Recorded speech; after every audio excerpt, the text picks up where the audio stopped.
I'm Mark Seifter. And I'm Linda Zeiss Palmer. And this is Arcane Mark.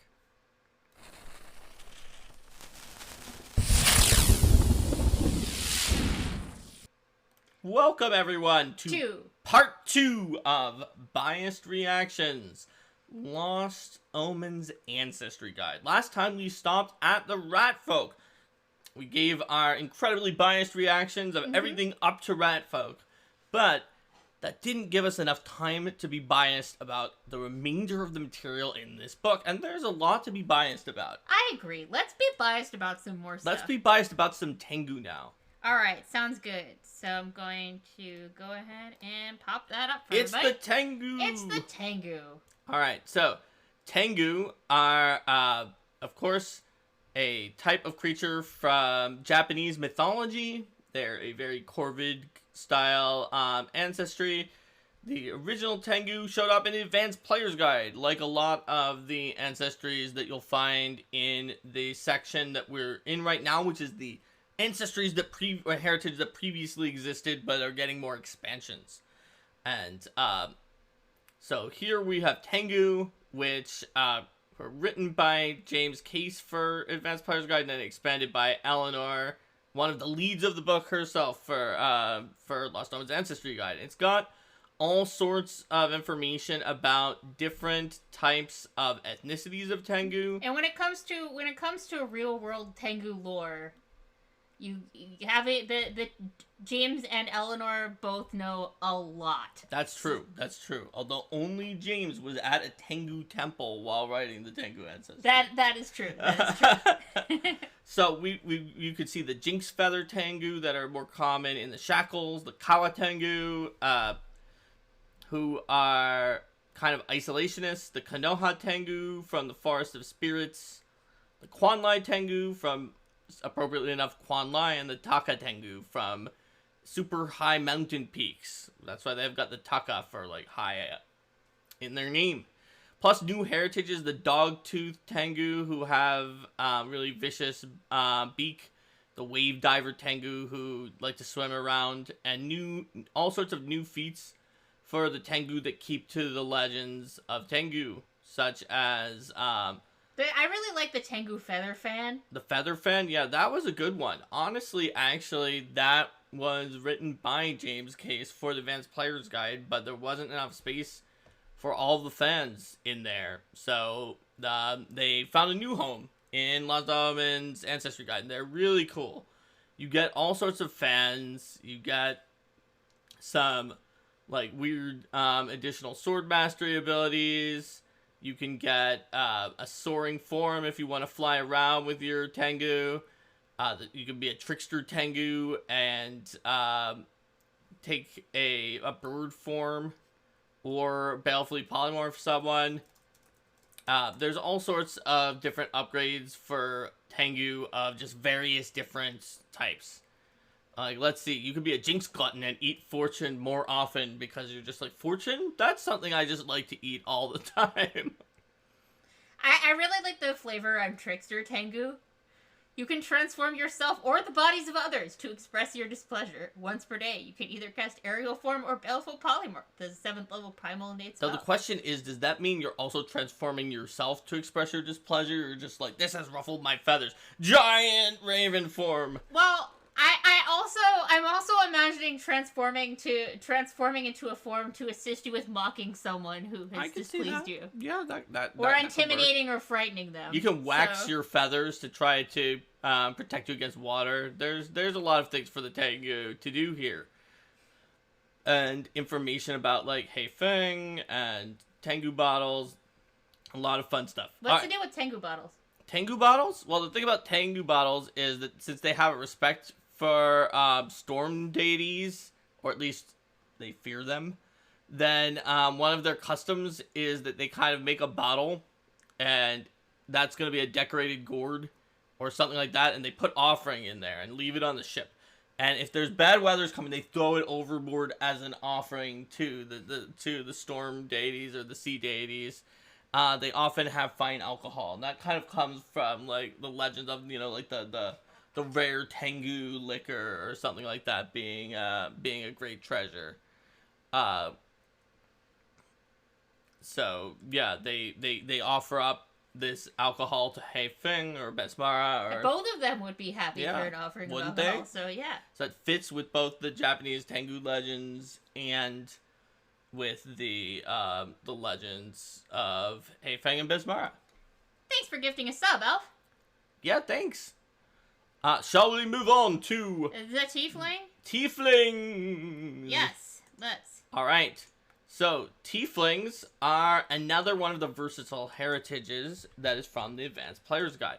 For those of you who are new to Pathfinder, tieflings are the descendants or have somewhere in their family line has been touched by fiends as opposed to celestials for Aasimar, which we covered in the previous section. One thing that I really like about the art on this spread is that a lot of times when you see tiefling art, it puts a heavy focus on like the demons and the devils and the horns and some of those more stereotypic features. But in this one, having sort of the chiton connected. You mean the Velstrack? Yes, the Velstrack. Totally different. Yes. The Velstrack connected tiefling on one side and then one with a more of a Rakshasa connection on the other. It gives a chance to really show some more different ways that being a tiefling can manifest. Yep. And not surprisingly, some of these pictures of different kinds of tieflings are tieflings that are available in this section. Yes. But it also really has a lot of great lore about like what does it mean to be a tiefling in society? What does it mean to be a tiefling if you're an elf or a halfling or a gnome? Just like a lot of the other versatile heritages. So, like for instance, with elves, it depends on where you are, but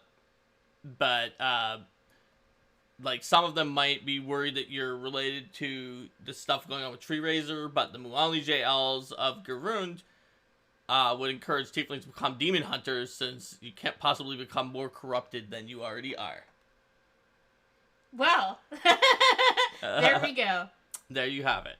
So, the feats include new lineages for, as Linda mentioned, the Velstracks, which are completely different than and not Kaitans, obviously, and the which are the Shackleborn and the Beast Brood, which are Rakshasa-born tieflings, as well as the Riftmark, who are the Qolipoth-born tieflings that you can see a Riftmark appearing here. Yes, right here on the left-hand page. Right. They were formerly called the Motherless in Pathfinder 1st Edition Blood of Fiends, but that's not necessarily even accurate and not really a good name to tell you about what's going on with these tieflings. So Riftmark is super cooler than that. Mm-hmm. And because you can be marked by Qolipoths, like Qolipoths hate mortal kind. They're less likely to have like literally become in your family tree than to have marked you somehow with corruption in a particular way.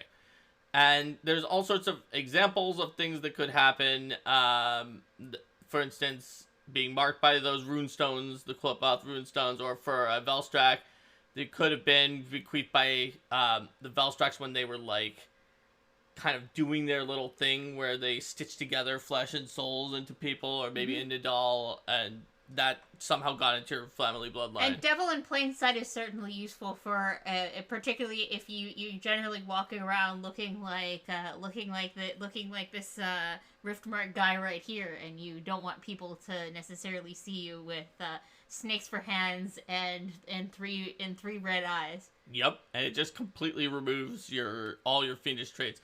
Up until level 5, you probably would have to be like disguising yourself with a disguise kit, and then you're just like, nope, it's me. I'm just some regular person. It's definitely useful, especially in places like Cheliax, where tieflings are seen as like a sign of weakness that someone was consorting with fiends. Mm-hmm. You've also got certain options that there's always like a magic option that goes with the other types of fiends. So there's a Qolipoth magic, Rakshasa magic, and Velstrack magic. Plus 2, like, really long, high-level feats. The Finest Trick, where you can just try to turn yourself into an actual exact person by... It goes off of Devil in Plain Sight by, like, taking a bit of their blood and Or a bit of their drinking it or their hair or or something like something that like and that, yeah. consuming it. And then final form, which is like super long and super cool, once per day. Because they haven't even seen your final form! Reality buckles around you, and then sulfurous flames appear, and everybody's deafened and dazzled unless they make a saving throw as you suddenly turn into a divine vessel that can throw out chilling darkness, fireball, and lightning bolts. That is your final form. Of course, after that, you become drained because you used your final form, and you also get weakness to good for even having your final form. So, don't fight against angels at that point. Oh, and I like there's a special note for the GM's discretion that you can swap out some of the spells in the final form if they don't necessarily like fit. So for like a Beast Brood Tiefling, since Rakshasas are more mentally than some of those spells, you could do like a Phantasmal Killer instead. There's the Beast Brood again there, Kitsune. Yes. The halfling Beast Brood there Kitsune on the right. Warlock definitely missed the Rakshasa Tiefling. Mm-hmm. Alright.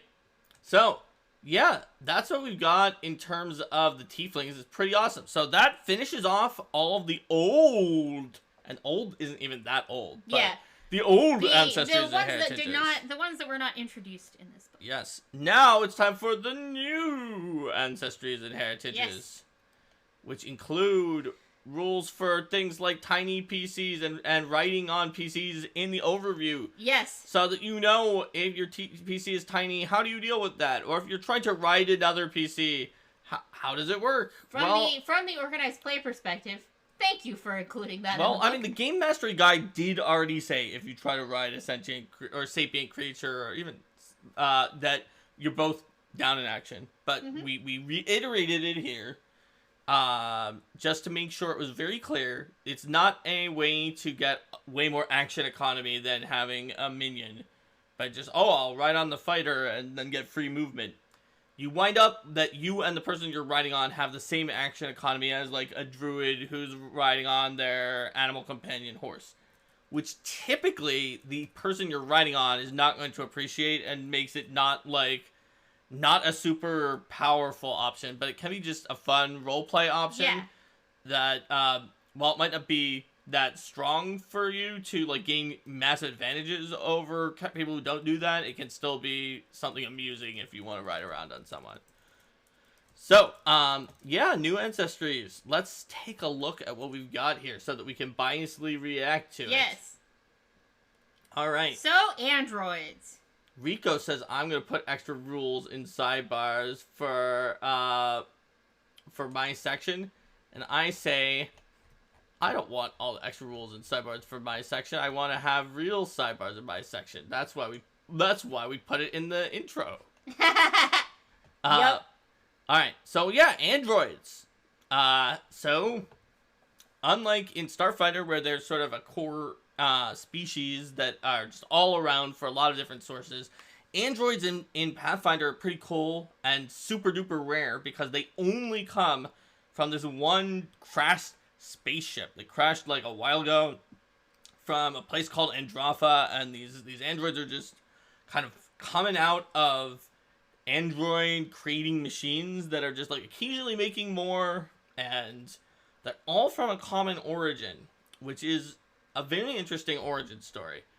And they have some issues that they've reached due to that and due to sort of the way that the country, Numeria, where the crash spaceship is, was set up, and there was an evil organization that tried to monopolize the technology, and it leads androids to be in a very interesting place. Like, as a culture, that they have this very shared experience in their source. However, they do have a little bit more support now in Pathfinder 2nd Edition after Iron Gods, because the goddess Cassandra, goddess of artificial intelligences, is a great deity for them. They could always worship Bri, the goddess of, like, invention, and there's a lot of other, more people kind of can know about the androids now that the Technic League, the league that was keeping everything together, has been disbanded. They're still super, super rare. So They are a new ancestry with dexterity and intelligence boosts and a charisma flaw because they don't necessarily understand emotions that much. They have the emotionally unaware drawback where they take a penalty on diplomacy and performance checks and sense motive, but they're constructed, which gives them some bonuses against diseases, poisons, and radiation, and they've got low light vision. So that's pretty solid start, and especially if you didn't care about charisma, you just didn't lose much, and who doesn't like getting dexterity and intelligence?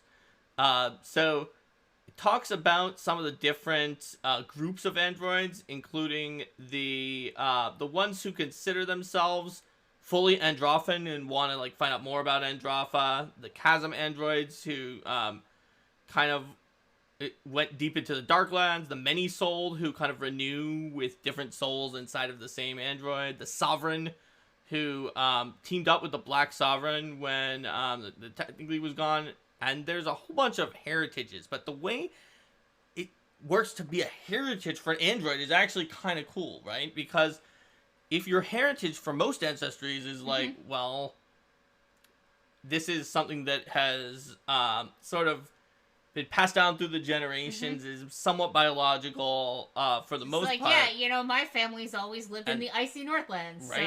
So now we get this bonus against cold. And the Leshies have their heritage a little different too. It's the form, like the gourd or whatever form you got taken into. For the androids, it's kind of like the machine that spat you out as an android would have a purpose for that android. They didn't just make androids for no reason. It's just like, let's just make any kind of android. And so the heritage is based on that, and therefore there's just like a sort of interestingly different way that they work than some of the other ones, because very few heritage, there are some other ones, but very few of them make you trained in a skill. Because it's like, well, just because your ancestors live in the icy north, that doesn't mean you're trained in survival. Yeah. You might not be trained in survival. But one thing that the freelancer for this, Jessica Catalan, did that seems pretty cool to me is that there's a lot of them that do make you trained in a skill because you were built for athletics if you're a laborer android, or you were built to be an artisan if you're a crafter android, and you just have that. And you might have a skill feat that you were hefty hauler. It's just like, yeah, the chassis you were built with has the hefty hauler skill feat. It always comes with that. And so it's got some really interesting options. You can get simple and martial weapons as the warrior android, which is especially good for a wizard since they don't actually have all simple weapons to begin with. And each of the androids sort of has something different that's like, that's what you were built to do. And that doesn't mean that's all that you are or what you're going to have to be in the end. But that just means those are some things that you start off with. Yeah, exactly. And they have a bunch of fun different abilities that are based on their nanites can buff them up. And they can get like an advanced targeting system where they can do a true strike. They can try to like inoculate themselves from different diseases or problems. They have different subroutines that kind of use their nanite in different ways each time.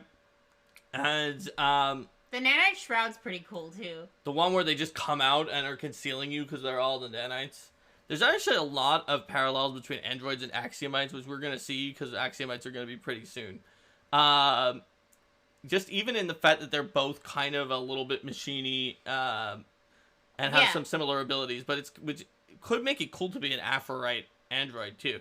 You can even get a repair module, and then the highest level options are the consistent surge, where you can nanite surge like every 10 minutes, and then the revivification protocol, where you wind up dying, and you're about to attempt a recovery check, and then suddenly you're restored to 1 hit point and wake up from the revivification protocol. So, I don't know. What do you think? That's pretty cool? Yeah. All right. Anything else? Oh, I also like that they have an internal compartment ability. Yep, you just hide an object in a cloud. That could be a thing that's certainly a thing that androids and gourd leshies have in common, is the ability to just hide stuff. And Rat and Isoki have that as well. So that's what are you talking about? It's just fun to have those abilities. All right. Speaking of Aphorites. They're next. They're similar to the androids in some ways, but they have a very different origin. So Aphorites are just like Aasimar are part celestial and Tiefling are part fiend, Aphorites are part Aeon. They come from the plane of Axis, or their origin point / influence does. They, like the Dustwalkers we talked about in the last episode, they have a little bit of a different backstory than some of the other ones, that they were sort of, the initial ones were created to be a bridge between the perfect law and like math language of Axis with mortality. And so Aphorites are very interesting in that regard because of the fact that they are part law, but that doesn't mean that they're only law, right? Just like a tiefling doesn't have to be evil.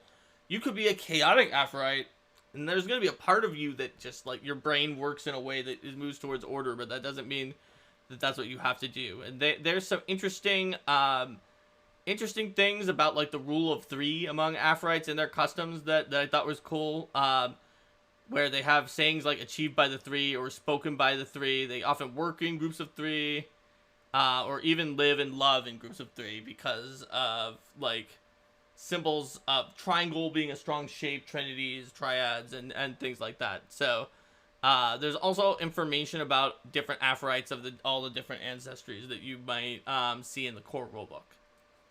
And there's some cool art of Aphorites too. In terms of the versatile heritage for the Aphorite, oh yeah, there's that kobold. I think there's a no prep character blog of that Aphorite kobold that's on Paizo.com somewhere. There's Aphorite settlements that have more Aphorites, and there's feats you can take to, not only is there the Lemma of Vision, which, I like because it's a lemma, and, you know, their language is math-like. Also, offensive analysis. I think I remember that with the Lemma of Vision, it came in, from the Freelancer with the Dark Vision feat, and I was like, if we say it's a lemma and you learned it in the Path to Self-Discovery, we can probably take out the requirement that you have to get it at higher levels, because it's like, well, there at any time you could have solved that lemma of Vision. Yep. But there, you will see some things here that have some parallelism with the android. Like the crystalline dust that comes out is kind of like the nanites that come out, except for it's like math dust. But you have that sort of theming. You had this sort of theming with Aeons already. With you see a lot of their art having dust or being surrounded by mathematical equations or things like that. Especially axiomites, which are the type of Aeon that Aphorites are mostly formed from. And you can sort of do it, intercorporate to try to deal with disease and poison. There's offensive analysis, which is similar to the one from Android. There's some similarities, but there's also some pretty stark differences. For example, androids don't have things like impose order, for example. Yeah, no, absolutely not. Where you're just like, no, it's gonna be order, or preemptive reconfiguration, where you gain resistance against the damage type to anticipate a blow. And you also can't channel the God Mind if you're an android, where there's a God Mind of all of the axiomites, which the Aphorites are connected to, and you can call into it, and it winds up once per day giving you a precise motion sense, as well as being able to see invisible things and gaining a 9th level true seeing during that time. So it's just like, that's pretty useful. Will see everything. I've channeled the God Mind. So I don't know, I think Aphorites are pretty cool. But I do really like that Kobold Aphorite art too. The Kobold Aphorite is pretty awesome. Let's take a look at Beastkin. Beastkin, the one that was the best kept secret of Last Time's Ancestry Guide, that was only revealed after quite a while. It was very questionable about whether it would make it to the No Direction interview where Luis revealed it, or whether like a subscriber would reveal it, and it made it all the way to the No Direction interview. So Beastkin are sort of they're were creatures, except for that they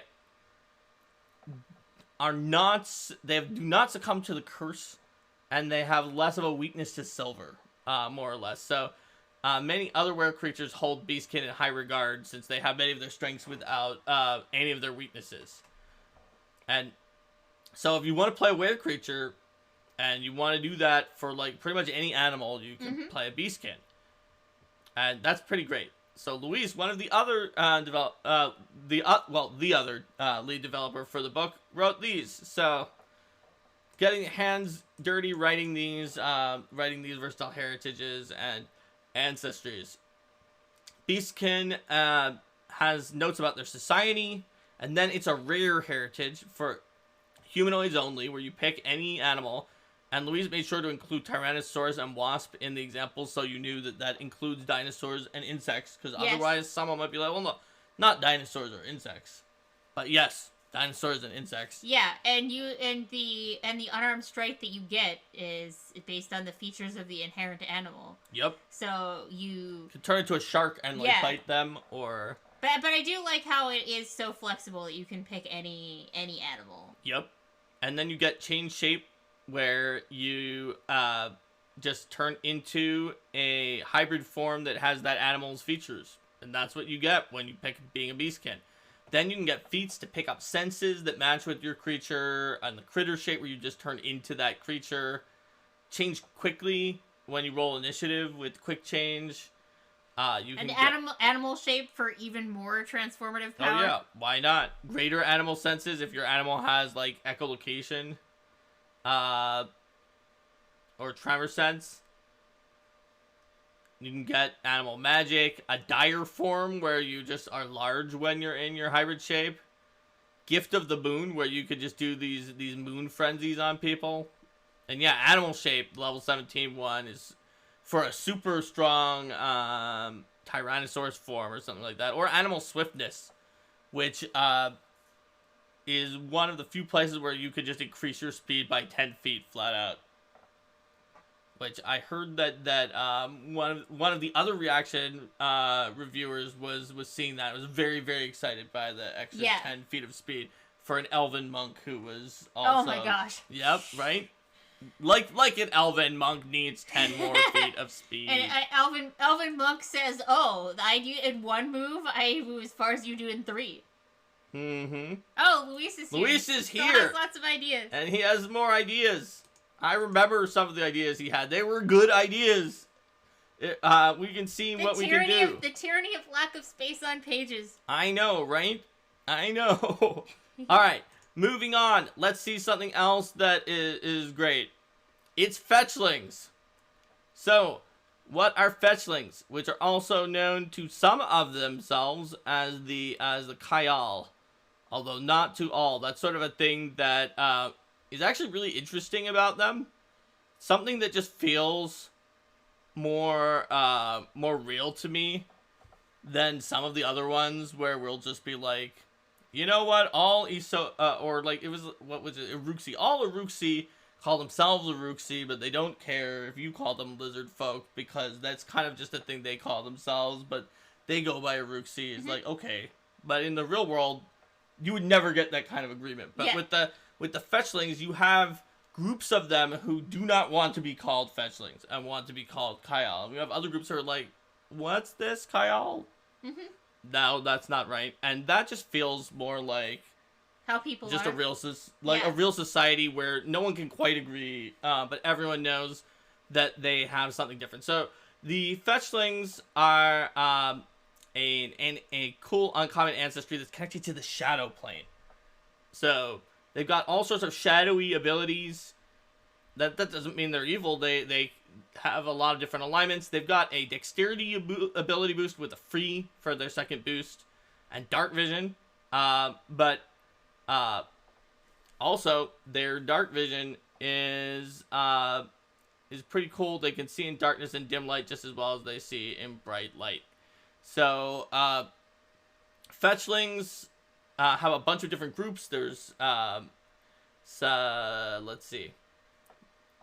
There's Bright Sorrow fetchlings who live in a chain of islands suspended between Shadow Golarion and its barely visible moon. I mean, who doesn't want to live in a chain of islands suspended between Shadow Golarion and its moon? And when people are talking about their backstories and they're like, you know, I grew up in a small agrarian village, and you're like, that's nice. I grew up on a chain of islands suspended between Shadow Golarion and its barely visible moon. Yep. Or the Eslari who live in Shadow Absalom for the most part, although there are also other places where they live. or the Rickmarit, who kind of live in forested areas and valleys, but also kind of come from the Shadow Plains going to those mountains, and the Sheridar, who live in Nidal, and they deeply fear Zon-Kuthon. So those are kind of the different groups, and there's a bunch of heritages. You can be a bright fetchling, where you're actually got some brightness, because you can't make shadow if it's all completely dark. Like, shadow is about the play between light and darkness. Or the deep fetchlings from deep in the shadow plane, and the liminal fetchlings from, like, kind of in between the shadow plane. The ethereal plane and the shadow plane. Mm-hmm. And... yeah, the resolute fetchlings. It would be really fun to play a liminal fetchling philosopher. Yeah, that could be interesting. Resolute fetchlings who are just like, the shadow plane is nuts! We all know it's nuts. Whoo! We can't. They have seen some stuff and learned to be very resilient from that. Yep, and the wisp fetchlings, who kind of a little bit wispy and they're small. They can squeeze through things more easily because that's how they roll. Mm-hmm. So it's pretty cool, and they you can get like the typical fetchling lore, but then there's also some other feats and abilities that give you a bunch of shadowy based features, or you can take shadow blending if your GM makes you fight against a lot of halfling NPCs, just so that you can cause an uproar at the table when you increase the DC of a flat check, and the halfling decreases the DC of the flat check, and you're like, but which one? Fortunately, most halfling NPCs don't actually have listed the halfling ability where it decreases the DC of the flat check to target them. But if they did, then you would wind up getting into quite a conundrum. I guess if there's PvP between your halfling and your fetchling. We're getting into a pretty specific case, though. But yep. Yeah, they have a lot of abilities that are about disguising and sneaking and illusion, and generally approaches that aren't directly walking up to their opponents and stabbing them in the face, obviously. That's right.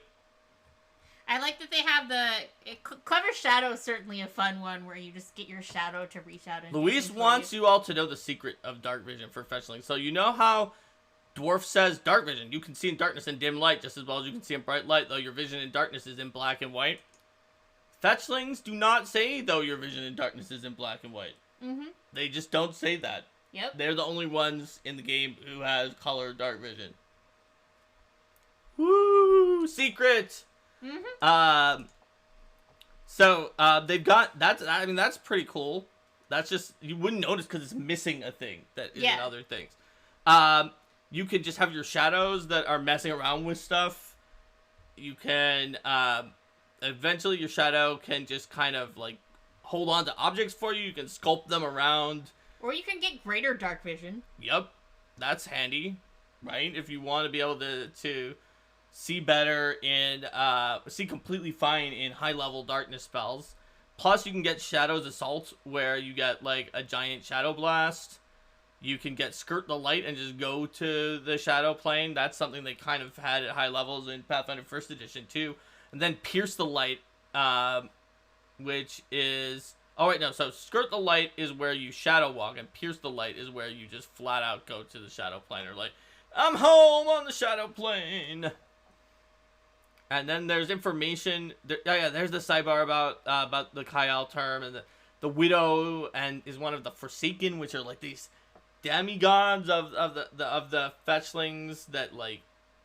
And the Caligni, who have this, like, really weird and interesting backstory that went on with them. In general, I highly recommend reading the sidebars. There's so much amazing lore and inspiration that can be found in the sidebars of the Lost Omens books. Oh, yeah. You always want to read the Lost Omens sidebars. I mean, you get primo content in there. Alright, so, let's move on. To another rare ancestry. Flesh Warp. Flesh Warps. So, Flesh Warps is... This is not the same way that you've seen the word Flesh Warp used in the past, because it is a broader umbrella.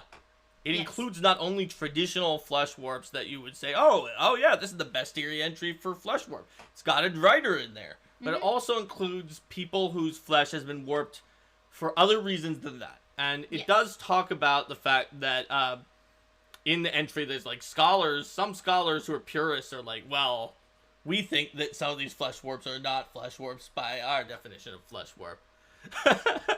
They're an ancestry with a constitution boost and a free. And they've got low light vision and an unusual anatomy that makes it harder for diseases or poisons to stick because who knows what's going on with them. And they often look frightening, but just because you're a flesh warp does not necessarily mean you're some kind of evil monster. A lot of flesh warps are just trying to fit in with a society that now really ostracizes them because of the way that they look. There's a lot of different origins, whether you're forged by the Drow or the Kolipa cultists of Yamasoth, or the Flesh Forgers of Nex, or Ustalov, or maybe not forged by someone on purpose. Maybe, or the technological flesh warp whose transformation is brought about by advanced technology. That's right. And in fact, Linda's got into the heritages, because the heritages are not like sort of, well, my parents always lived in the Northland, so we have cold resistance. No, it's like, about how did you become a flesh warp exactly? Yeah. Because not everyone became a flesh warp in the same way. That would be weird. Was it deliberate? Was it deliberate magical alchemy? Was it? Yeah, were you grown in a vat by a scientist in Ustalov who like put lightning into it? It's like, it's alive.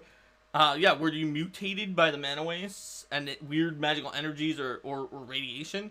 Were you kind of shape wrought? That is where is literal flesh warping as we would have defined it in other books, where somebody warped your flesh into something else, or technological, like you were saying, Linda, where they've got weird technology going on, and you get special powers based off of which way that the flesh warp works. And then we've got ancestry feats that really let you dive into that point. So like living weapon, where you have like an unarmed attack, except for that it's kind of flexible between different choices, and then you can later get the mutate weapon action, where you mutate out your living weapon into a more powerful weapon, and get additional reach. And certainly the startling appearance is a very appropriate one. And the startling appearance is like, whoa, it's a flesh warp. But you can also like have gaping flesh, where your wound yawns open, and you can sicken your enemy when they are damaging you. You can get. You can make it rather hard for you to stay sticking with powerful guts. Yep. Uncanny awareness. You may have like extra eyes or some other kind of senses to help you with motion sense. And there's some things that are based off of how unusual ways that your body might react, like having an acidic coating of slime, or being able to compress down into a space that it doesn't seem like you should physically be able to compress into, or even opening your mouth and spewing forth a giant field of tentacles. That's my favorite because I'm biased because I added it to the ancestry during my design pass, but I just like the idea of opening your mouth and spewing out tentacles. And I know from the comments that Ron put in when he wrote this ancestry that he liked some of those abilities like that, so I sent it to him. I was like, I have a feeling this will fit right in. He was like, oh yeah, that one fits right in with the other things that are in there. But you just like, and you spit out black tentacles, and grapple into things. And so, yeah, it's definitely got some body horror going on with the flesh warp. That's for sure. And you can find out more about them, their motives and settlements and things like that. All right, so what about the Gonzi? They are Aphrodite's other half. Yes. They are chaotic. I'm not sure how many Gonzi would appreciate being described as Aphrodite's other half. They are touched by chaos, and they're touched by the Maelstrom, the plane of pure chaos. So Gonzi are planar scions of chaos in the same way Aphrodites are of law, and that Aasimar are of good and celestials, and Tieflings are of fiends and evil. Typically, that means they've been touched by Proteans, but there are all sorts of other things in the chaotic plane that can touch you in different ways. And that is how you get a Gonzi. So, looking into it, you can see there's all sorts of information about, like, Dwarven Gonzi, Like, dwarves are actually kind of lawful. So, like, what did they do with their Ganzi? It looks like that some of them see them as threats to tradition, but others celebrate them as a reminder not to become overly set in their ways. Whereas elves, who are more chaotic, it looks like are It depends upon which depends group on of the group of elves. Kyonin likes them, but some see them as a worrying sign of Tanglebriar's influence. That makes sense to me. I like the statement that Ganzi gnomes are difficult to distinguish from other gnomes. Yes, well, I mean, gnomes, even though they tend towards being stereotyped as the, like, neutral good as one of their alignments for gnomes, they tend to be pretty chaotic, I've found. So, yeah, no, that makes sense. Because of the fact that what makes gnomes different is they always go for something creative and new. And that's what Ganzis do, too. So Ganzi's an uncommon, versatile heritage. And unlike many of the other ones that give you a different vision, Ganzis get a different resistance to a damage type determined randomly. It's either acid, electricity, or sonic. Each day, it's random. You don't know what it's going to be. They can gain some interesting abilities, like they can get a tail or vestigial wings. They can be better at squeezing around because they're amorphous. They can get spells that they get each day that are also determined randomly from a list of possible spells with their anarchic arcana. They can pick up the ability Glory and Valor. That means that they are connected to the Einherjar, which are a type of Aesir, another type of creature from, like, the Maelstrom that is not a Protean. That are they sort of, you can see them in Pathfinder First Edition in the Bestiary. Speaking of the art again, this lady is she's awesome. You could also be connected to Valkyries, which are another one of those non-Protean but sort of chaotic neutral beings. Now, some of those Valkyries and Einherjar actually live on Elysium in Pathfinder, but with the chaotic good plan because of a complicated situation where Gorum, the chaotic neutral deity of battle, doesn't actually live in the Maelstrom and things like that. But the point is that it's cool. Also, because of the fact that Araiji Worthy, the Valkyrie feat, is level 13, and Glory and Valor is level 9, and they don't like block you from each other. Yeah. You could wind up having someone whose chaotic influences were influenced by all of them in the same person. Yeah. I imagine that a fair number of chaotic creatures might find that amusing. Yep. It's like, yeah, I am influenced by Proteans and Einherjar and Valkyries. Why not? You can also have a mischievous tail, and that's certainly in contrast to a lot of the other ancestries and versatile heritages that pull off of that idea and say, like, oh yeah, you're descended from. They all have a lineage feat. At first level, whereas this, it's just like, whatever, it's chaotic. Who knows? I don't know. Yeah. So the PC themselves doesn't necessarily even know until they find these new abilities showing up. Yep. So let's move on, shall we? Unless we have something more with the Ganzi. No, I think we're good. To the Geniekin. So the Geniekin section is actually quite long. It's all by Jessica Redicop. So what you get here is an overview of all the Geniekin. Now, Geniekin is something of a misnomer because they're not all descended from genies, but they're sort of elemental kin. And it even mentioned some scholars would say elemental kin is more accurate than Geniekin, but they are descended from either fire elementals, earth elementals, water elementals, air elementals, or the Suli, who are actually legitimately usually descended from genies, and the Janni, who are kind of like the in-between fifth genie that is like, oh, we're not any of the four elements, we're Janni. And so we're on the material plane. The Geniekin intro section has something very interesting that saves space and allows the Geniekin to have more feats than they otherwise would have had. It has a page that you can see up now that has common terminology and permutations of the different Geniekin, plus some feats that all 5 of them can take. Elemental eyes, it doesn't turn out to be quite the same for all of them, but it's still in there. Elemental lore, where they can get lore based on their element. the genie weapon familiarity feats, and there's 3 of them, and then a tail, because some elementals have tails. You might too. And then it talks about the different permutations, the fume soul, the smoke soul, the storm soul. Each of these, we're going to see them when we go into the actual kind of genie kit. So by doing this, we saved, like, look at this. It's like much of a page that would otherwise have been repeated in each of the different genie kit. So, pretty handy. Speaking of each of the different Ifrit, look, it's a fiery cat. I think it's like the fire tail is sort of going off the page, but you can see it come back in there. You can see it coming back around, yeah. And also that other fiery non-cat. Yes. So Ifrits are part fire elemental. Their genie type, if they were descended from genies, would be Ifrits, which makes it tough because they're Ifrits.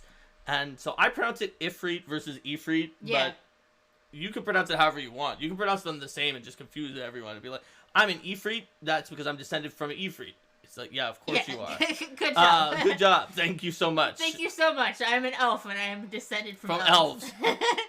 So there's all sorts of information. Speaking of elves, Ifrit elves exemplify their ancestry's passion. More than other genie kin among the Voronoi elves, for example.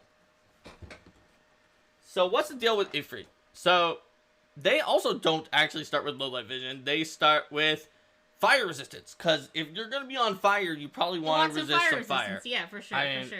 You do. And then when it comes to the Ifrit, you can wind up, if you want, they've got 3 lineages. The Bright Soul, they've kind of like beaming radiant light, and that's sort of the fire that's within you, and you can do some light. The Cinder Soul, which is like the dying embers of a blaze, and charcoal, and the charcoal like really helps you with different types of persistent damage. And the Lava Soul, which is like magma and molten rock that you can put into your hands, and the magma attack, which probably that guy with the magma hands was. Yeah, he probably does. Was gonna be Lava Soul, and maybe also the lady who's gonna punch you here is Lava Soul too. I don't know, maybe. We've also got Ember's Eyes, which sort of, since they didn't start with low light vision, allows them to go into the other genie eye situation later on. Plus, they've got all sorts of options for being able to see through smoke, which is a cool, fun thing. Blazing aura at 17th level, just eye exploding in fire. Be quickened, allies. Your allies are quickened. Be damaged, enemies. Burn. I just think seeing in smoke is just kind of a nice perk to have. Pathfinder 2nd Edition. Pathfinder 1st Edition, it was really busted because you could put out smoke that nothing could see through, except for you. Yeah. And then everyone would be angry in your group, or if you found a way to make them see through, just nothing could see except your party. But in Pathfinder 2nd Edition, since all of those smoke effects are just a concealment, you can still see. I think that it's kind of cool, and it's less disruptive to your own group. Yeah. Plus Scorching Disarm, which is the resurrection of one of the coolest Ifrit abilities from Pathfinder 1st Edition, where you're just like, this is on fire, do you want to drop it? No? Then burn. Yep. You can also do a giant radiant burst, summon some fire elementals. So that's pretty cool. Plus the family relations sidebar. I think they all have something called family relations. It's like, what might you be related to? Well, I mentioned the Ifrit, but you could be related to salamanders. That would have a tail, right? Or magma dragons. They're all fire elemental creatures too, even though they're dragons. They would both have tails. That's probably a good reason to have the tail feat right there. For sure, for sure. So next in our genie kin roundup is the Oread. Those are earth elemental kin. Or genie kin, as we say. So you get the whole description here. It talks about them. I bet the dwarves... Yes, they do. They have a long section. Oh, yeah, they've got a gigantic section about everything you need to know about dwarves and Oreads, and where a lot of them are found. And living in certain mountains, and they grow crystals instead of beards. Okay, cool. And they've got their heritage, which is uncommon. It gives them, it's going to give them low light vision, which is pretty typical. You can also be one of the lineages, which is either the dust soul, where your earth manifests as dust or dirt or sand, which I used for, when I'm doing this Pokemon challenge, I used for the sand shrew, to have that one. And, you can be Gem Soul, where you've got crystals and gems, is sort of how you manifest. Or the Mire Soul, where it's kind of muddier, clay or mud, like that kind of. So you're very flexible and mobile and have an easy time fitting through tight spaces. Absolutely. You can be steady on stone. You can fortify your shield with rock once per day, which makes it so that you get way more hardness one time. You can shatter the earth around you every 10 minutes to create difficult terrain. Get some genie magic. You can burrow through the earth. That's pretty Why cool. not? Yeah. You can summon an earth elemental. Stone form, you can just turn into an earth elemental. It's pretty handy. For your elemental relations, it looks like, what do we have here? We can be a Shaitan. That's the type of genie that is like kind of typical. But then there's also like Mephits, earth and mud Mephits. Crystal dragons. Crystal dragon, yeah, I think those would probably be gem souls. Yeah, it says that Zorns are not very common because I mean they're just zorning around eating gems. They're not gonna do anything. So like that's the Oread. What about Suli?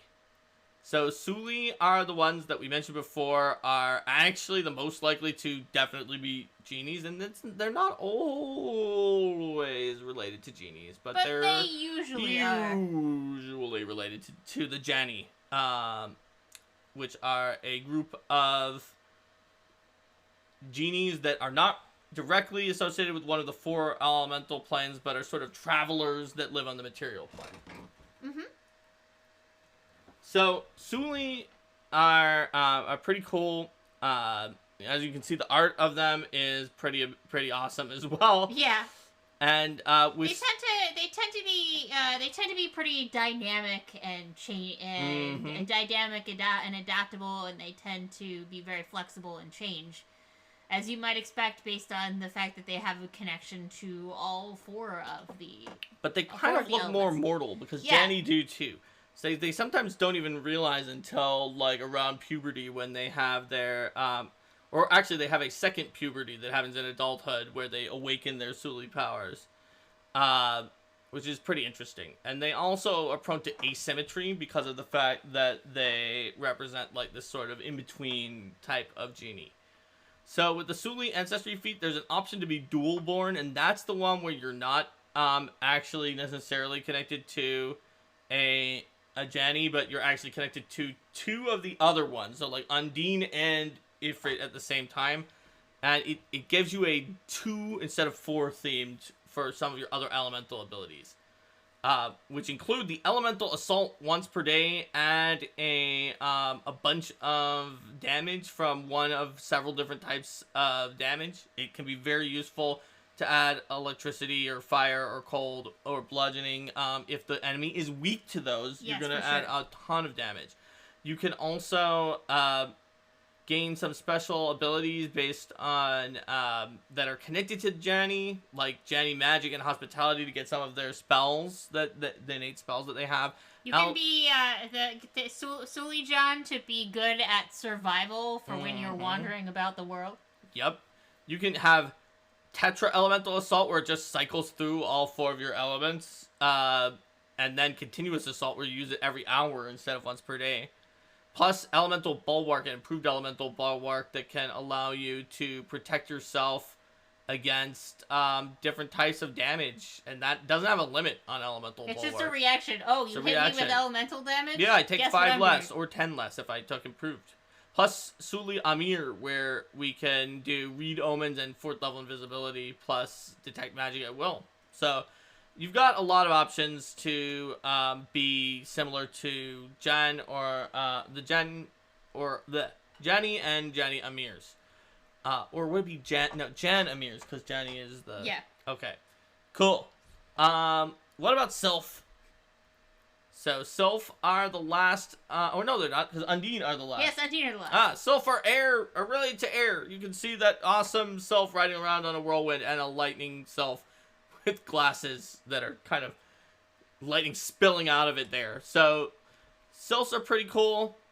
Sylph is one of the geniekin that, like, one of your early characters was a Sylph. Well, I was amused by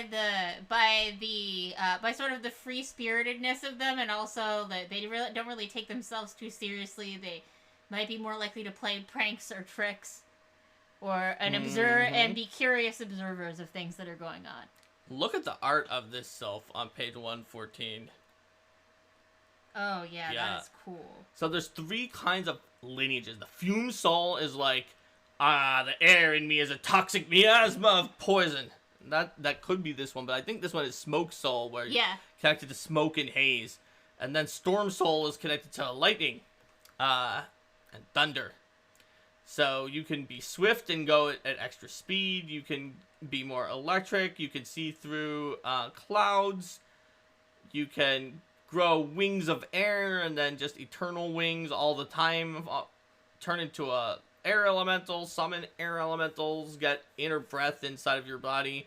You're going to probably be related to Jinn, the air genies, but you could also be related to an invisible stalker. How about that? Or you could be related to a cloud dragon. Everyone likes cloud dragons. They're made of clouds. So, the actual last one is Undine. Yes. So, Undine is your water geniekin. They're related to water elemental beings. And they get along well with other watery creatures. Let's take a look at some of their options. So they also do not start with low light vision like the other ones. Mm-hmm. They start with the swim speed and the amphibious trait, because if you're going to be related to water, you probably can swim around and breathe underwater. Exactly. So you can get the aquatic eyes to get the vision if you want, and you've got lineages: the brine soul, which is brackish salt water. You've got mist soul, which is fog and mist, because that's water vapor. And rime soul for frozen. Ice. Yes, you've got all those. Plus, you can be tide hardened. Look at this cool art on page 119 that James Case helped order it for. That's like the native Hawaiian Undine. You can do a steam spell that makes your fire into a scalding steam, so it works fine underwater. You can get better swimming. So that you're just as fast in water as you are on land. And that's pretty handy. You can get translucent skin underwater, and then so if you're an elven Undine monk and then you can swim super fast. Or tidal shield, which is a once per day enormous shield that protects you and adjacent creatures. I also, translucent skin is fun. It's just like, oh yeah, I'm in water. I can hide from you. Now I'm imagining like an Undine master thief who just jumps into the water and becomes translucent. Like, where did they go? They're nowhere. Who knows they where must they have are. drowned by now if they're still here. They're just like, yep, silently swimming. So, their family relations can include obviously marriage, the water genies, as well as a bunch of other options: water, ice, and salt methods. Brine dragons are a good one for them too. So there's all sorts of and brine water dragons elemental almost creatures. always have the brine soul heritage. Yeah. Well, it's right in the I'm name. so shocked, Linda. I'm so shocked. Says it on the tin. It does. All right. So what have we got next? The Kitsune. Kitsune. Well, I guess that one. And this Kitsune here may possibly be like a warlocky Kitsune in terms of the theming. Would you say? I don't know. But this Kitsune is obviously high level because we've seen all 9 tails. Mm-hmm. So, Kitsune, which James Case wrote this one as well, because he did not do the Tengu expansion because Eleanor did that one, but he did do some Kitsune here. So they are also from Japanese folklore. They are foxes who have some magical abilities. They've got a charisma ability boost, no flaw, and a free boost. They've got low light vision, and they can change into a kind of foxy version of themselves with their change shape ability. Add on to that the fact that there's a whole bunch of information about Kitsune on Golarion. They are shape changers. After all, they can blend in because they can change into a foxy form, and they can change into sort of a form that is... The foxy form is sort of their natural form. They can turn into a common medium humanoid ancestry that's prevalent where they grew up, usually humans. They can blend in, and whether or not and how they blend in, that really determines how they deal with people around them, right? So There's Angen, which is a Kitsune settlement in the Inner Sea region, which are not really an ethnicity. They're just a group from all sorts of areas that have built their own society that's actually Kitsune. Because very few places are just like, no, we're all Kitsune. There's the Huayco Kitsune who live in the jungle of Hwangat, and they pretty much often are reluctant to reveal themselves, and sometimes just stay off from society entirely. One thing is that the alternate forms of the Kitsune, they're not necessarily all that tailless form anymore. Oh, that's a good point. You've got some that's of the default. They have some of the tailless form, but then when you get into the heritages, you have some who have an alternative form that is a fox instead. Yes, and in fact, the Huayco group, some of them, their alternate form is a fox, and they just live as a fox, and that's just what they do. The default is that if it doesn't say otherwise, which is important that it has a default so that you can be an Asabar and have an alternate form, then it's going to be the humanoid. So you've got the Huayco who live out there, the Rengo who are based off of when a caravan crossed the crown of the world. And they went into Avistan in Varisia and some of that area. And the Soko, who are sort of the boundary between the material world and the spirit world as ambassadors. And so the heritages, like Linda said, they not only explain exactly sort of what kind of Kitsune your family line are, but they determine what your alternate form are. So while many of them, such as the Celestial Envoy that has a celestial privilege, does have a tailless humanoid form, there are some, like the Dark Fields Kitsune and the Earthly Wilds Kitsune, which are the only two main options for the Huayco. Yes. That have just a fox as their other forms. Like, yeah, no, I'm just a fox. Whatever. By the way, I get temporary hit points once per hour if you get frightened. Or, by the way, I have vicious jaws. Yep, I've got vicious jaws. Nom, nom, nom. Don't mind me.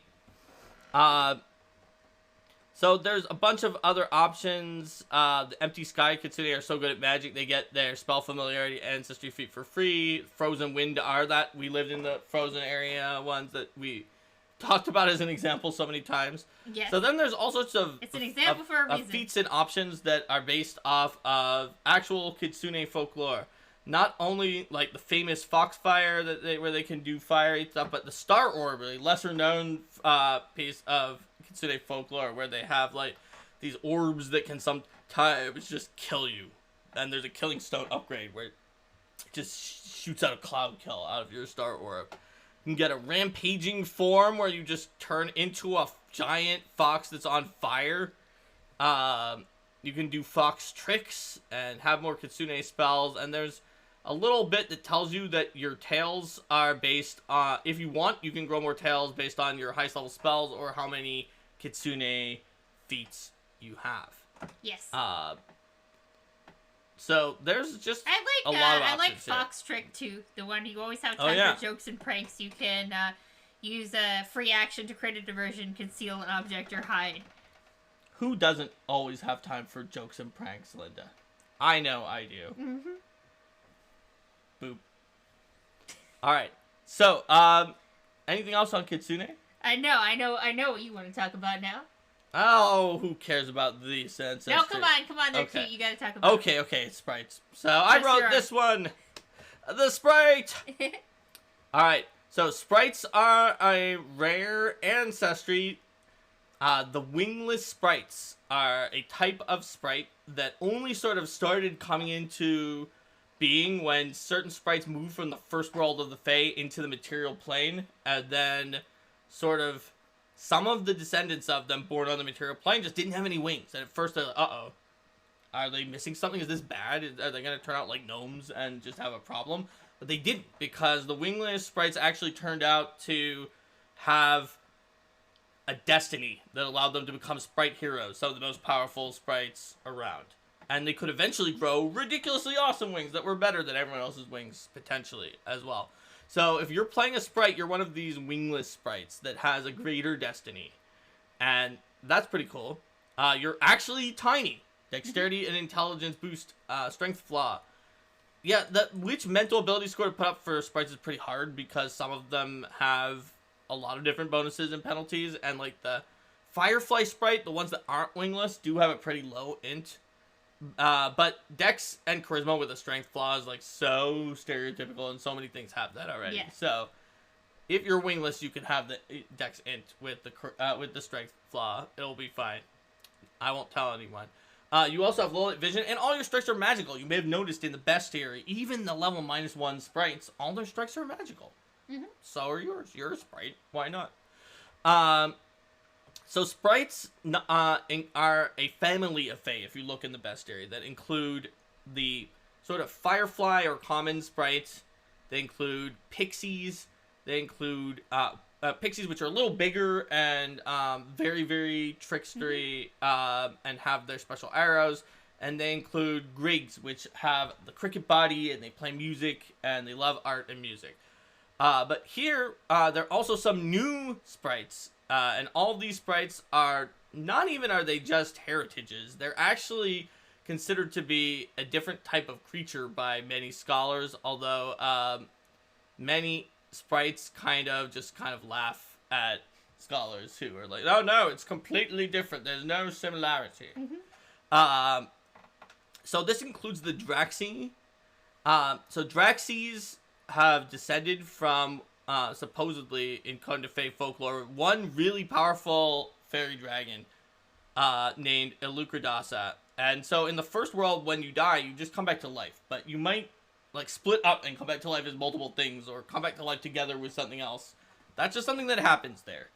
And the Draxis believe that their entire heritage of sprites all descended from this really amazing fairy dragon who died and split up into Draxis.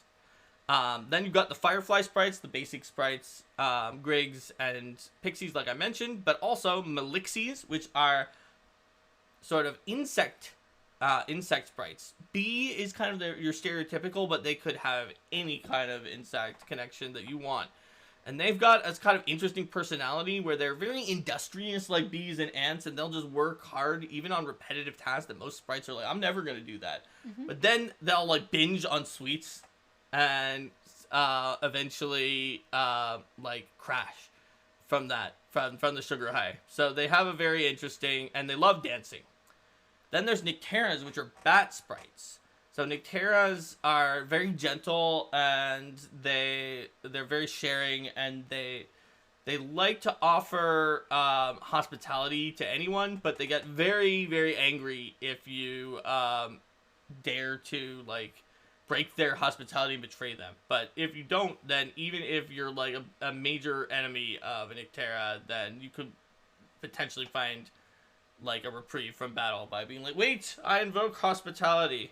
It's kind of a Fae thing where that not a lot of other Fae have. So you can play as any of those. They each have a heritage. Also, I guess tiny PCs and running PCs are in my sidebars too. So there we go. It's in 2 places. I've got all the sidebars. Yes. All the sidebars. So the first feat is maybe one of the ones that was popular. I remember when I was like asking, like some of the other leads of the book is like, can I put a feat in here that like lets you have a corgi Fae as a mount? And they're all like, Mark, why are you asking this? Yes, you can do that. Mm-hmm. No one was gonna stop you. It's weird that this was a question. So corgi mount. What had a suggested price of 500 ACP? They definitely don't cost 500 ACP. Oh, well, I think Zathos has a suggested price of everything being 500 ACP. Oh, okay. Just for Zathos. Okay. Then we've got the evanescent wings that kind of let you do the things that you see in, like, fiction often. Like, you often see sprites, like, flying up to the tabletop to, like, grab a cookie or something like that. They're not always, like, kiting someone with a longbow at a distance. You can do that at first level with evanescent wings. It's not going to give you an advantage over taller folk, but it will let you go anywhere that they could have gone. You can get fake cantrips. If you're in a Terra, you can speak with bats. That's very important. You get Sprite Spark, which gives you one of those ranged attacks that all of the sprites kind of have in the bestiary. You can get Animal Speaker and speak with all types of animals. Get a catchy tune perfect for Griggs, but any sprite can do it to give people speed penalties. You can get Fade Disguises, where you put up an illusory disguise. Energize your wings to turn them into a bigger wing for a short period of time. Like the art right here. She just might flat out have Hero's Wings. The 17th level one. The one that's always like that, and then all other sprites are like, whoa, you're the best, +2 circumstance bonus and diplomacy and intimidation. You can get Fey Magic, where you can cast Fairy Fire Invisibility. Invisible Trickster, 4th level invisibility once per hour. And Fey Skin, where you just have more hit points, but you get a weakness to Cold Iron. And how many times do enemies actually attack you with Cold Iron? Not very often. Until your GM is like, well, everything in the adventure path now is going to be Anis Hags. It's like, are you sure that noble is an Anis Hag? Yes! What about the tiger? Is that an Anis Hag? Yes! They're all Anis Hags! I feel like you're targeting me for taking the Fey Skin feed. No, they were always all Anis Hags. I mean, like, it's fair that, like, if your enemies know eventually that they're fighting against you, that they might start bringing some cold iron weapons in, but, like... We also had all of our bodyguards were actually Anis Hag changelings, and we convinced them to take the call to become Anis Hags so that they could damage you. Okay, piratical adversarial GM. You are both piratical and adversarial. Yes, and look at the Nick Terra's a Honduran white bat. Yes. Like Foof. Yep. Obligatory plushie tie-in. That's right. It's funny because Eleanor was just like, and just so you know, I'm ordering what is a Honduran white bat. And I was like, that's great. They're one of the coolest bats anyway. Yep. Definitely yes. Thumbs up. And then I put it, and since I knew that was going to happen, I put something in there, I think, which mentioned that there was some kind of an area in Arcadia where there were some white bats that had like a particularly high group of heroic sprites. The ones that were wingless to start. So yeah, there you go. That's sprites. But the sprites are not the end. There's one more Ancestry plus a very short section after that, and then we will be done. Strix! So Strix are incredibly xenophobic. They're known as Itari in their own language. And or Strix in not their own language. They've got wings that can help you leap around very well. And I think there's a sidebar that's basically like somewhere. It might have even been actually in the intro. That's like, if you want, like, as a group, you can let Strix or whatever fly at first level, but it's going to break the game. But you can. But just make the game extremely different for the fact that they're flying by having all enemies be flying too, and the other allies, because you don't want them to just be outpacing everyone else. The enemies are fine, but their allies are left behind. Like, give everybody flying then, and lots of ranged attacks. But the Strix Ancestry here assumes that you, as it mentioned, you're kind of a younger Strix who is figuring out the deal with these wings, and you can get those abilities from later on. So there's a lot more to Strix than meets the eye. There's a whole bunch of talk about some of the different Strix. They didn't really range that far in Avistan because there were only a small group. Yeah, they started from Devil's Perch. One mountain Devil's Perch, but so like they come from, in some of the other ones were like they're from this continent and this continent. Here they go as far as Cheliax, the Mindsman Mountains in Cheliax, towards Verisia and Nadal. It's like, okay. Actually, the Mindspin are like... They're farther. They're farther up. They're towards Verisia and Holdenbelksen, but it's not that far. It's like... But they're all in the same continent. Ravenel, which basically was Cheliax They're all in the same continent in the same general area. Now, originally, Strix came from somewhere else. Probably, I think it says Arcadia, most likely. And there was just this weird magical thing that was like a storm or something, and they found themselves here, and they thought maybe they were cursed or punished, and that's how they wound up here in this place. They had horrible fights with the locals who thought they were some kind of devils, and so because of their bad backstory of blood and violence, they're incredibly xenophobic, and they dislike humans the most. So, you can even get the Strix Defenders where you dislike humans the most. Except in Pathfinder Society. Yes, well, except there. Their Strix Heritages, like the night gliders who hunt at night, and predators who have better talons, or the scavengers who forage around, shoreliners who are better at diving underwater, and songbirds who use their sort of bird-like ability to sing and make certain kind of sounds. So yes, in Pathfinder Society, it makes sense that you wouldn't be like, I hate humans the most. Yes.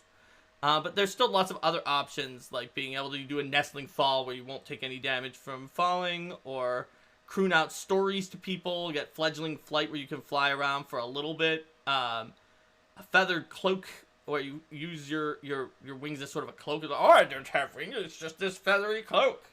Strix Vengeance, where you get real mad when someone attacks a Strix, such as you, Yep. a Strix. Throw your voice. That's pretty cool. Juvenile Flight lets you fly for a while once per day, and then at 13th level you can become fully flighted, which is before almost anybody gets it. You can just be like, yeah, I fly all the time at level 13. I'm a Strix, whatever.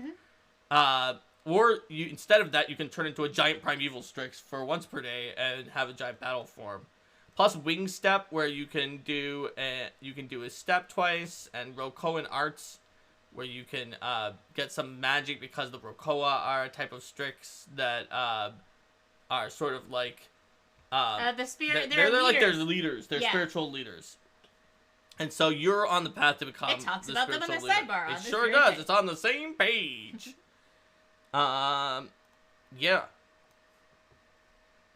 That's pretty cool. And then last but not least, ancestral gear. This section contains not only gear that will wow and awe, but gear that will make you go, huh? Does that ancestry actually exist? So you can look at some really cool things like the Fang Wire. We talked about for the kobolds having their own ancestral gear. They have got the Fang Wire and the Tricky Pick, which they didn't have before in the APG, and that's why they got their gear feats in this book. But not only that, there's Wishblade and Wish Knife for the Geniekin that can like sort of conduct elemental energy in there. Or it looks like it is. Is it elemental energy or is it actually energy damage? It is energy damage. yeah, it's not energy damage. It's the not conduct elemental. energy is on It the. is in no way related to elements in any fashion. It's It matches energy. the trait of the triggering action or spell. Yes, but it's energy and not Yes. elements. Then there is The Wishblade and the Wish yeah, Knife. we've got those. Yeah. And so you're like, okay, that's cool. And the Whip Claw for Catfolk. Oh, I'm glad to have a Catfolk weapon. That makes sense. Oh, Tengu have a Thunder Sling. That's great. And you're like, okay, God, what does that do? Oh, wow, it's actually a D6 agile propulsive sling. Neat. And what about the Whip Claw for the Catfolk? It's a finesse hampering reach weapon. Hampering is where you shake it around and create difficult terrain. But what about these other ones here?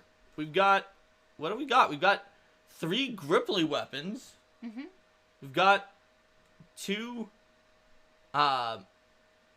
let's see. That's also a Konrasu weapon, correct. right? It just Yeah, it seems is. to be missing the trait.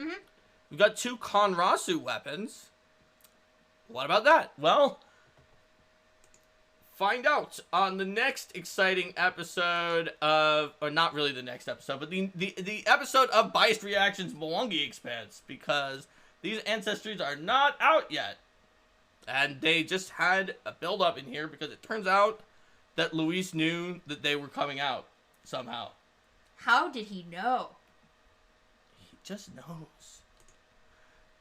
Plus, there's some special runes in here. The Conducting Rune will let any of your weapons do a gain a kind of conduct energy style ability where it deals 1d8 damage plus instead of 1 for the conduct energy.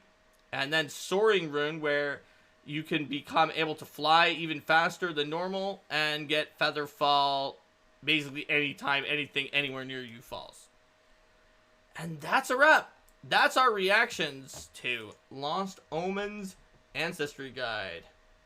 So I know that I certainly have a lot of new character ideas coming out of looking through this book, and I hope you all do too.